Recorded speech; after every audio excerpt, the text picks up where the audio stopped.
Melanjutkan apa yang disampaikan Bu Diah tadi, budaya positif ini Bapak Ibu ternyata bisa jadi salah satu solusi atas kenakalan-kenakalan anak-anak kita. Karena anak-anak itu bisa jadi mereka menyadari mereka salah, tapi sengaja berbuat salah seperti apa yang disampaikan Bu Diah tadi. Contohnya Asrul tadi, bisa jadi sengaja dia berbuat salah agar dia lebih dapat perhatian.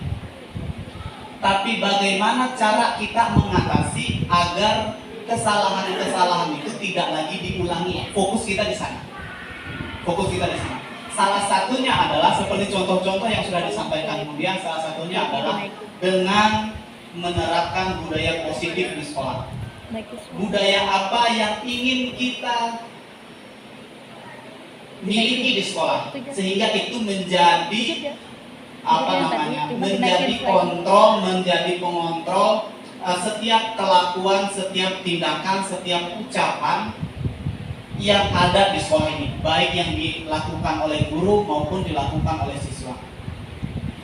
Kemudian yang kedua, kalau rapat kita tadi memang membahas masalah pendisiplinan siswa itu tidak akan mudah selesai, bahkan waktunya mungkin kalau kita kasih semingguan nggak akan dapat kesimpulan yang memuaskan semua orang. Tetapi kalau kita awali bahwa ada budaya positif yang harus kita tuju, misal kita pengen anak kita itu belajar tanpa perlu kita perintah dia untuk belajar. Bagaimana caranya? Atau kita pengen anak kita menghormati orang lain tanpa perlu kita paksa dia harus menghormati kita. Bagaimana caranya? Salah satunya adalah mari kita di kelas-kelas nanti Bapak Ibu, mari kita sebarkan budaya-budaya positif ini. Apa sih sebenarnya yang pengen kita beri ke anak-anak? Budaya apa sih yang sebenarnya kita pengen anak-anak ada menerapkan itu? Nah itu nanti memang sekali lagi kesepakatannya bisa akan lebih panjang, diskusinya akan lebih panjang, tetapi ini wajib kita usahakan. Mulai kapan? Nanti kita sepakati bersama kembali. Ada beberapa informasi yang berhasil saya tangkap dari berbagai narasumber, dari berbagai bacaan bahwa jika kita ingin mendisiplin. Saya singkat saja, saya tadi ada mendengar budaya positif. Mungkin juga ada, cuman di situ tidak dimunculkan ada budaya negatif.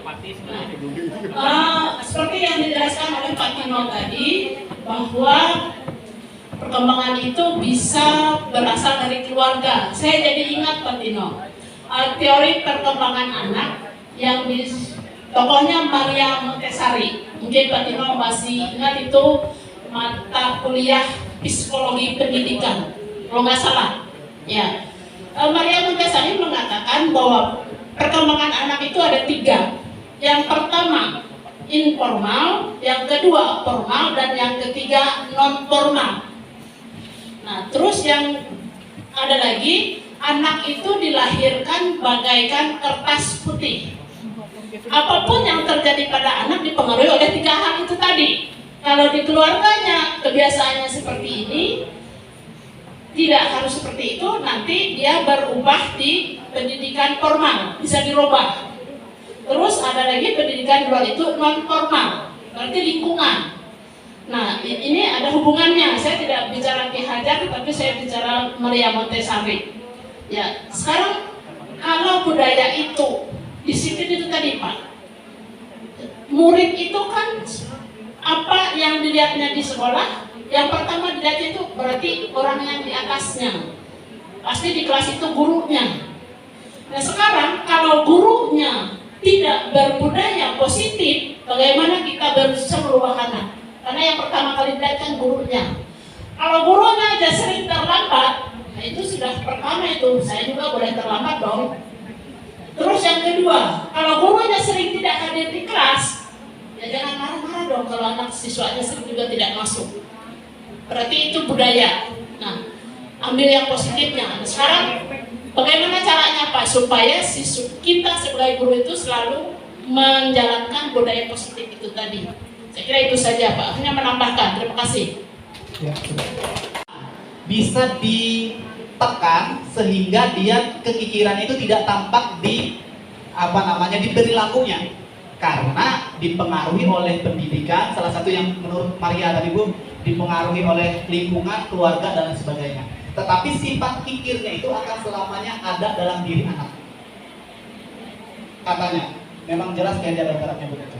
Tetapi itulah tugas kita. Kenapa kita harus ada budaya positif di sekolah, agar yang negatifnya itu tadi saya bikin istilah diikat, sehingga dia hanya ada di dalam, yang positifnya saja lah yang keluar.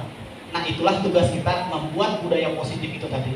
Bagaimana diskusinya pasti akan panjang, karena ini budaya positif sekali lagi. Kalau kita membangun sistem seperti kata Ibu tadi, kalau kita jarang masuk, ya janganlah kita menuntut anak selalu tepat waktu. Itu kan sistem tadi. Tetapi kalau kita mau anak semua hadir 6.30, belajar sesuai jadwal, maka kita pun harus membangun sistem, gurunya pun harus begitu.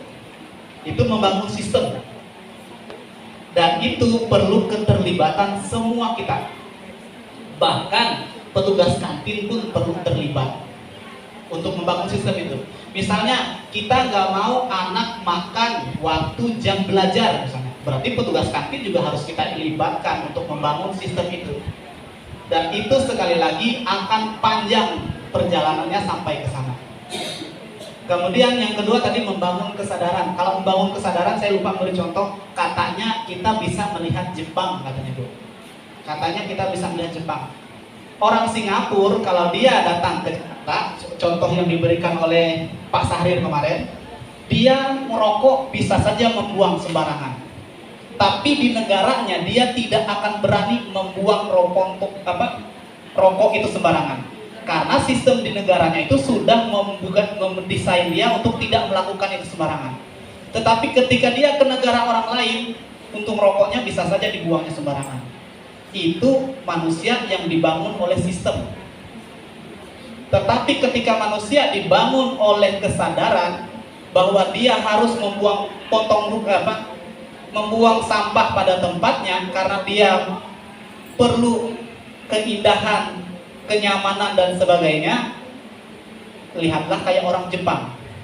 Orang Jepang itu katanya dibangun dengan kesadarannya.